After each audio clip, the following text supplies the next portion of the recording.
Bienvenidos a las tertulias de Periodista Digital. Hoy tenemos la suerte de contar con Pablo Andrés Escapa. Hola, buenas tardes. Hola, buenas tardes. Hoy nos viene a hablar de su último libro de relatos, Mientras nieva sobre el mar. Yo, si me lo permites, antes de empezar, es mi opinión como lector, es un libro que para mí es un catálogo de delicados y estetas pellizcos de realidad y de fantasía, porque tiene mucho de magia también y que uno disfruta mucho leyendo, también tiene sus puntos de humor. Y te quería preguntar para empezar sobre esto. En este libro yo percibo que se combina mucho lo histórico, lo real y lo fantasioso o fantástico, elementos que no son tradicionalmente de fantasía, pero que no son realistas tampoco. Y tú me decías también que lo legendario, ¿cómo se combinan estos factores en el libro? Bueno, pues yo espero que se combinen de la forma más natural posible, como en un buen cóctel. Lo realista o el tratamiento directo de los temas nunca ha funcionado bien en literatura. Entonces, a mí de forma espontánea huyo de lo que es una especie de retrato notarial, de acta notarial de la realidad, y recurro pues a todo ese tipo de elementos que pueden ser los que tú dices fantásticos. En este caso hay muchos cuentos de trasfondo fantástico, pero siempre con una base legendaria, mítica. Hay elementos soníricos también en algún cuento, y quizá la novedad frente a mis libros anteriores es que también hay una recuperación de fuentes literarias, de libros que el lector puede reconocer, de incluso documentos históricos disfrazados de fábula que van dándole al libro el aire variopinto que tiene. Hay referencias históricas, referencias literarias, como bien decías, referencias cultas en definitiva, que acercan el libro mucho a la historia. Uno percibe también, por supuesto, una querencia y un interés por la historia, pero todo eso se enriquece, como estábamos comentando, finalmente, no siempre, depende del relato, pero con elementos de formación fantástica, como el primero, ¿no?, que es el que va luego dando forma a todo el libro de relatos, un faro que trae luego acarreado el mar. Bueno, esa es la cosa y la clave del libro, ¿no? La transformación de la realidad. Puede ser a través de un objeto, pero el libro sobre todo la busca a través del lenguaje. Que el propio lenguaje sea el vehículo que nos permite percibir al lector que está asistiendo a otra cosa distinta a lo que pensaba. El lenguaje que hemos comentado al principio y que a mí me gustaría insistir es un lenguaje no solamente rico, sino extraordinariamente cuidado, cosa que yo creo que es una obligación del que se dedica a las letras, y además es un lenguaje que no es meramente esteta, que no es solamente una función de agradar, que también, porque sí. Yo te decía que es un libro que vas recogiendo frases, pasa con todas tus obras, vas recogiendo frases por su carácter estético y por el fondo que tienen, pero ¿cuál ha sido tu intención al trabajar tanto el lenguaje? Bueno, mira, yo estoy muy seguro cada vez más de que la primera deuda que tiene el escritor es la lengua con la que trabaja. Y la nuestra precisamente no es de las pobres ni de las que les falte tradición literaria. Entonces yo no puedo escribir de cualquier manera, porque para mí la literatura es fundamentalmente una escritura.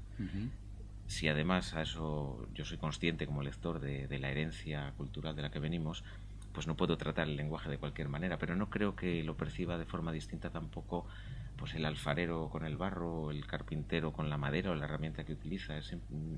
Ningún artesano que crea en su oficio descuida la herramienta ni la materia con la que trabaja. Esto obedece al mismo principio y efectivamente no es una cuestión estética, es más bien un compromiso ético con la escritura.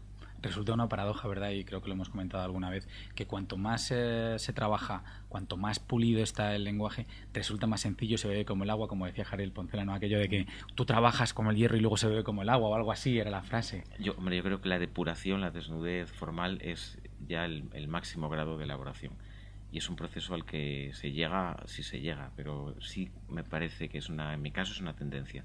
Pero creo que es un camino por el que va la mayoría de los escritores también. Y en este lenguaje que tú utilizas aquí, yo percibo elementos no solamente históricos, como hemos dicho, y también fantásticos, sino, por ejemplo, elementos que son muy atrayentes y que también están en otros de tus obras, que son rurales. Es decir, tú explicas determinadas cosas. Hablábamos antes del buey, o hablábamos antes de un cartero, ¿no?, en medio del campo, pasando frío, cayendo una nevada, que esa es otra cosa que me gustaría que comentáramos después. Los hilos conductores de la obra son el mar, el agua y la nieve, ¿no?, que están digamos en los dos, en toda o en varios de los relatos.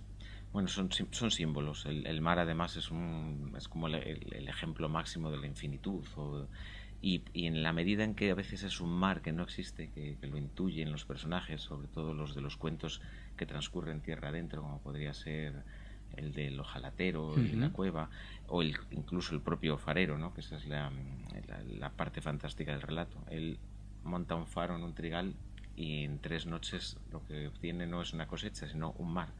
Un mar que es sobre el que caerá después la nieve que van generando los relatos, ¿no? La nieve es otro elemento simbólico en el libro y en mi obra hasta ahora, porque aparece con frecuencia.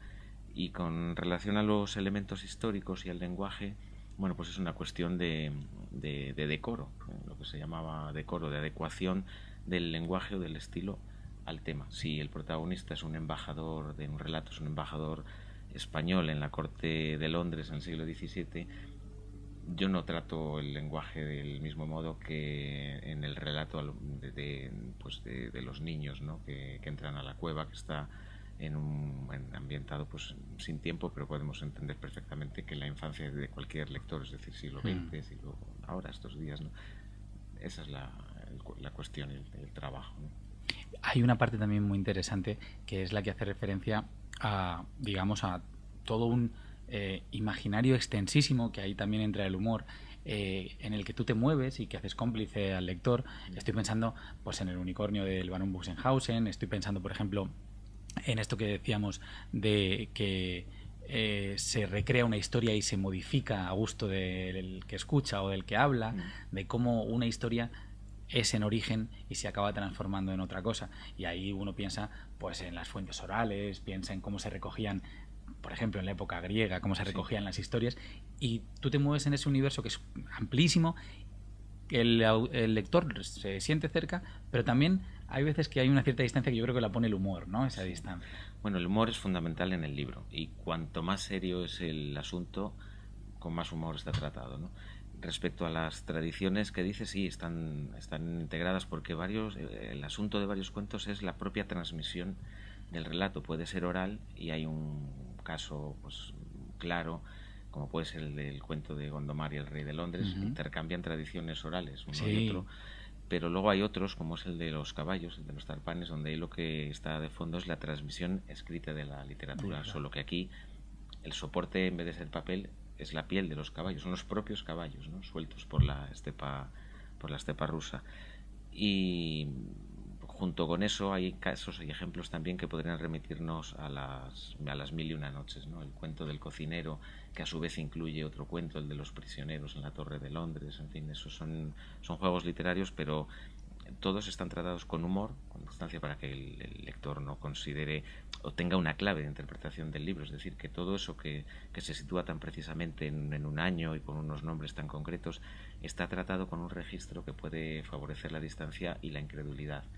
El éxito del libro, o el mío como fabulista, es que con ese tratamiento distanciado sea verosímil la historia, ¿no? Desde luego resulta verosímil, porque además vas trayendo elementos cercanos y luego te alejas a otros que son mucho más lejanos. Por ejemplo, una de las notas a pie de página hace referencia, y me gustaría que nos lo contaras, a Vilamatas y a un momento que tú haces referencia a él. Bueno, y luego te pregunto por los que están más lejos. Digamos, este es el que nos trae hacia nosotros, y luego hay otros que nos alejan. Bueno, lo de Vilamatas es una referencia a la historia de la literatura portátil, ¿no? La historia abreviada de la literatura portátil, que es un libro que yo leí hace años, y a mí me divirtió muchísimo y me dio pie a un tono, a un registro parecido, que es el que se ensaya concretamente en el cuento del barón Buxenhausen, animador de unicornios. El homenaje a Vilamatas es por una expresión de la historia portátil, que es el de máquina soltera, que a mí me hizo gracia, y a la conspiración Sandy, que él inventa. En fin, con eso de fondo yo hago una historia un tanto disparatada, con autómatas de fondo, y el autómata por excelencia aquí en el cuento, bueno, es un unicornio que cobra vida y se anima, pero también hay una libélula que es decisiva en el desarrollo de la trama, y esa es a la que yo aludo, o a la que yo hago la referencia a Vilamatas como ejemplo de máquina soltera, la libélula. Y luego hay otros elementos que nos alejan. No es que nos alejen como lectores, porque creo que en el imaginario puede estar también, pero estaba pensando precisamente en el unicornio. El unicornio es un personaje o una figura mítica, tablas de cetesias. Yo te hablaba antes de La Dama y el Unicornio, que no, pero que a mí me vino a la memoria de Mujica Lainez. Estoy pensando incluso pues en las referencias propias medievales, no solamente de La Dama de Lucía en Francia, sino también en España, del polvo del cuerno del unicornio que curaba la impotencia. Entonces, venimos a cosas muy cercanas, pero también nos vamos a cosas lejanas, y siempre con ese humor, porque incluso esas cosas lejanas resultan un tanto atrayentes. Bueno, los cuentos llenos de referencias, como pueden ser estos, favorecen también que el lector encuentre las suyas, o que algunas yo puedo ser consciente, de otras no. Claro. Pero el unicornio es un animal fantástico, pero también es un animal poético. Y no olvidemos que este cuento es un cuento de trasfondo navideño, el del barón Busenhausen. A mí me interesaba mucho que dentro de las figuritas del Belén hubiera un unicornio que reconociera la virginidad de María, que es la asociación de la doncella y el unicornio, y es ese autómata, ese unicornio el que desciende de su risco de cartón y acaba descansando en el regazo de María. Esa es la estampa navideña. Que eso tenga una derivación a mayores en el relato, y una señora pues centenaria intente exponer a su sobrina, que es joven, por el jardín del palacio a ver si sale el unicornio de la espesura donde se ha perdido, y de paso comprueba que su sobrina nieta es virgen. Bueno, esa es la parte más irónica o humorística, ¿no?, del cuento. Y otro tema que también hemos empezado a tocar, que es lo legendario y la transformación. A mí uno de los relatos que también me ha llamado mucho la atención y no hemos comentado todavía es aquel que en una cueva, por el otro lado de la cueva, se puede ver el otro lado del mundo, ¿no? Es una cosa que es realmente increíble, pero que es muy literario y muy del imaginario, ¿no? Es una posibilidad de transformar la realidad a través del propio texto, o de transformar realidades a través del propio texto. Pues sí, es otro ejemplo más en el libro, ¿no?, de ese gusto por lo legendario y por lo mítico, y aquí vendría de la mano de un ojalatero, que es un personaje un tanto misterioso, el que vive en la cueva, del que no se sabe mucho, y claro, el punto de vista narrativo para que todo eso sea fascinador, digamos, para el lector, es que sean niños los dos protagonistas. No se puede contar desde el punto de vista de un adulto. Tiene que ser algo, un elemento que deja huella o memoria en dos niños, y que no lleguen a comprenderlo nunca, en realidad, porque ellos nunca van a estar seguros de qué había en el fondo de aquella cueva, pero eso les permitirá también entrar en una cosa que es de la naturaleza humana. No todo está al alcance de nuestra mente y de las explicaciones racionales, y ellos crecerán con ese recuerdo y ese misterio y esa carta que reciben después del ojalatero unos años más tarde. Es lo inexplicable, lo mágico, que también está muy presente en toda la obra. Te quería comentar precisamente esto. Hablas de los niños. Hay varias ocasiones también en los niños, no recuerdo el título, que le roban a la anciana, a la botella. En un momento dado, los niños sirven quizá como ejemplo de ese momento de fantasía, de ese momento en el que, cuando no tenemos explicaciones racionales, damos explicaciones mágicas o sin sentido, y eso enlaza con la literatura. Sí, pero aquí los niños tienen que ver más con el mundo de la inocencia en el libro. El libro es una defensa del candor y de la inocencia, es decir, una apuesta por esa credulidad en lo maravilloso y en lo fantástico, sobre todo en tiempos en los que parece que estamos de vuelta de todo, ¿no? Aquí el libro lo que reivindica es otra cosa, es que con ojos abiertos a lo extraño y a lo milagroso podemos acceder a otro nivel de realidad. Si lo damos por descubierto o por descontado, no tendremos esa experiencia, ¿no? Y los niños, yo creo que son siempre los más abiertos, ¿no?, a la novedad, y por eso protagonizan relatos donde efectivamente la clave es esa recuperación de la inocencia, esa credulidad en lo maravilloso. Hay una parte que, por lo menos yo la he percibido así, que comentaba también antes, que es lo rural. No porque ocurran todos en espacios rurales, sino porque lo rural tiene un peso, en un valor positivo, lo tradicional, las profesiones, incluso a veces el léxico, que también se está perdiendo, ¿no? Porque cada vez los españoles utilizan menos léxico, y el rural se está perdiendo desde ese proceso de éxodo rural tan brutal que hubo en los años 60 y que todavía sigue. Pero hay mucho, ¿verdad? Sí, pero es por eso que vuelve a estar... Bueno, hay razones biográficas. Yo crecí en un pueblo y, bueno, ya sabemos la famosa frase de que la infancia es la patria del hombre, pero es verdad. Y luego está otra parte, y es que la cultura auténtica, la que a mí me parece la verdadera, la encuentro mejor reflejada en lo rural que en lo urbano. Y eso enlaza a su vez con el mundo legendario, que está mucho más vivo en ese contexto, ¿no? Y como yo trabajo con esa materia, lógicamente llevo al terreno rural muchas historias, me parecen más verosímiles. Y la verosimilitud es la gran verdad en la literatura. Si no hay verosimilitud, no hay historia. Exactamente, ¿verdad? Entonces puede ser mentira, pero tiene que ser verosímil. Estar bien contado. Funciona, eso es. Y hay otra cuestión que yo quería entrar en ella. Ya sé que siempre se dice, cuando uno habla de relatos es casi imposible no hablar de Borges, pero ¿por qué quiero hablar de Borges? Pues quiero hablar un poquito de Borges, aunque no es que haya cosas directamente, porque conociéndote, sabiendo que trabajas con documentos, con materiales, que trabajas en una biblioteca, en la Biblioteca Nacional, perdón, en el archivo. No, en la Biblioteca del Palacio Real. En la Real. Biblioteca del Palacio Real, perdón. Y que hay muchas referencias cultas, a veces de documentos. Uno piensa que es como el sueño borgiano, ¿no? De estar dentro de una biblioteca, de estar buscando cosas dentro de la propia biblioteca y que son historias dentro de historias. Sí. Bueno, yo leí a Borges mucho, como creo, como todo escritor que pretenda llegar a algo, tiene que leer a Borges e incluso pasar el sarampión de Borges, recuperarse en la medida de lo posible. Pero me decía Antonio Pereira, que para mí es un maestro. De cuentistas, y yo tuve la suerte de poder tratarlo personalmente. Me decía una vez que de tener maestros había que elegir a los mejores. Entonces, que por qué avergonzarse del magisterio de Borges o por qué intentarlo ocultar. No, hay un cuento dentro del libro, Tarpanes, que se debe tiene referentes borgianos muy claros. Yo creo que tratado en mi caso con una distancia irónica que también permite entender el homenaje, pero no la dependencia, ¿no? Pero eso puede hacerse solo si uno ha leído a Borges, ha podido, no digo superarlo, pero sí distanciarse después de él y volver a recuperarlo de una manera natural, ¿no? Y bueno, claro, yo sí, lo que dices, la biblioteca para mí es una fuente. Yo manejo libros todos los días y libros antiguos, y siempre encuentras algo, un motivo, una frase o algo que sirve o algo que inspira.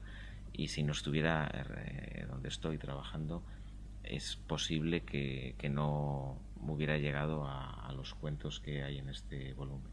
Ese es un motor, ¿no? Es un motor no solo de búsqueda, sino de contenidos, ¿no? Un motor para la imaginación, la vida y los libros.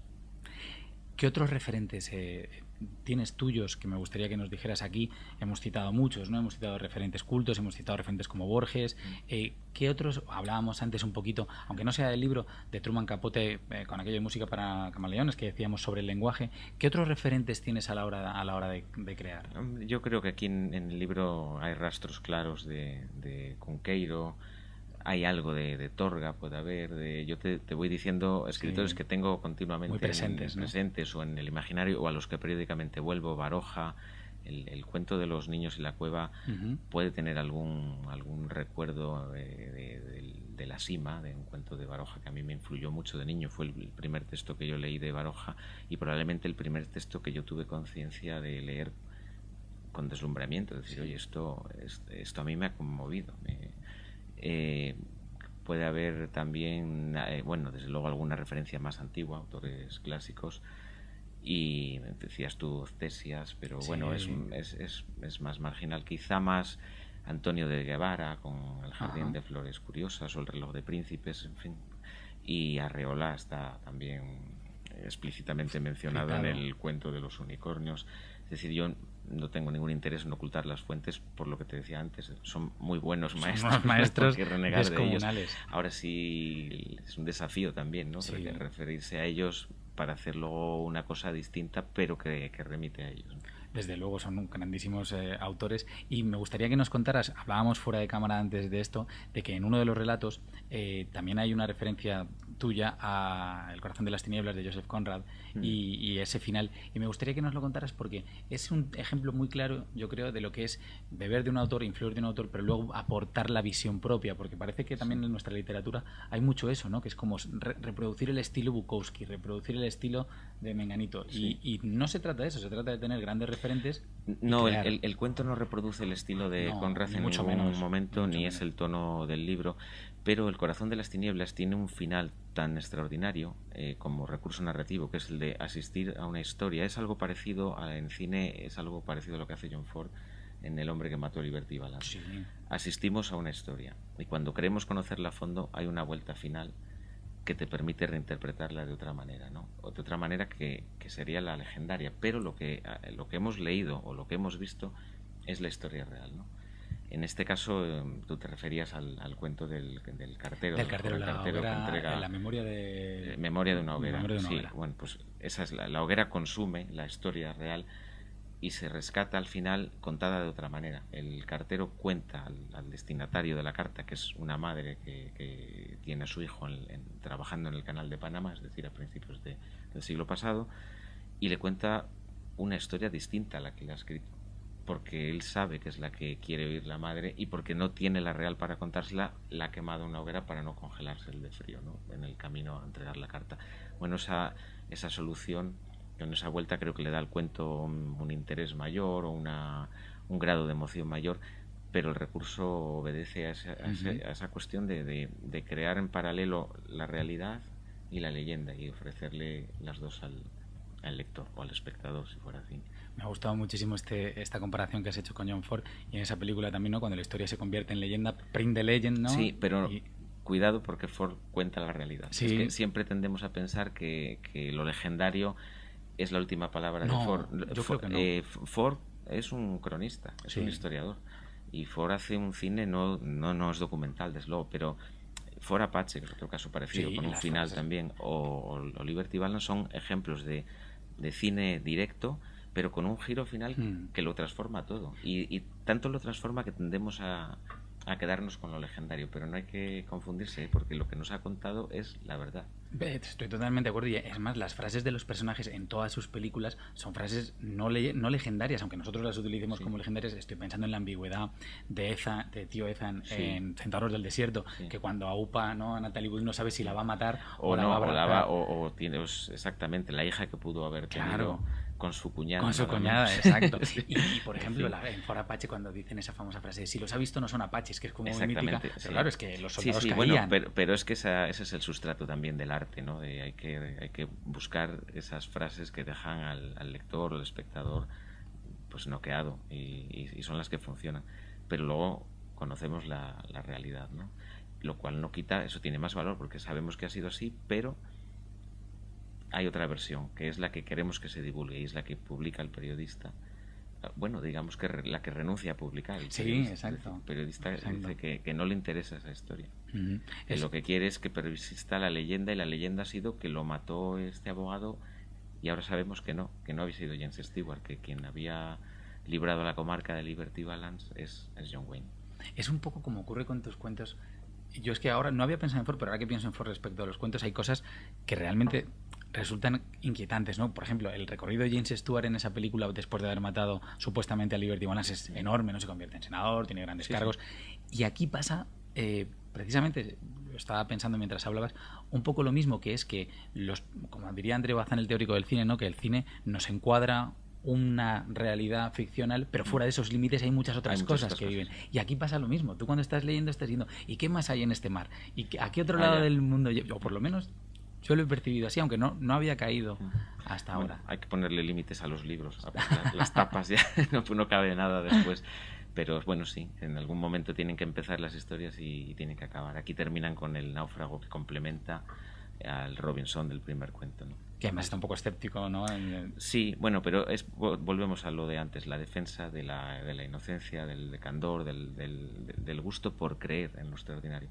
El Robinson teme que algún día aparezca un náufrago y le estropee ese reducto de soledad que él ha construido durante 40 años. Es decir, es un hombre solitario a gusto, pero es un lector empedernido y sabe que tarde o temprano los Robinsones se encuentran con un náufrago, y que va a llegar, y qué va a pasar, y a lo mejor este faro que tengo yo aquí construido llega a él y no es lo mismo, y desaparecen los prejuicios cuando llega el náufrago y empieza a hablar. Es decir, y lo que cuenta el náufrago son los cuentos que están dentro del libro, ¿no? Y está la capacidad, digamos, de sugestión que el náufrago tiene en la historia, que logra lo sorprendente, y es que nieve sobre el mar. Y si recuerdas, la noche está despejada, además. Sí, efectivamente. Ese es el milagro. Es una combinación también muy poética, ¿no? Porque además es un lenguaje que suena muy, muy poético. Pues muy bien, Pablo.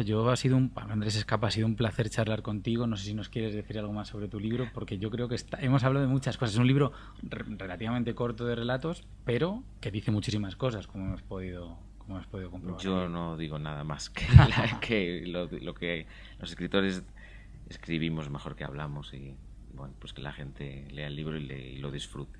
Bueno, tú te expresas, como te he dicho antes, con una gran claridad y precisión, y creo que nos has contado muchos detalles interesantes sobre el libro. Muchísimas gracias por estar con nosotros esta tarde. A ti. Despedimos aquí la conexión. Muchas gracias.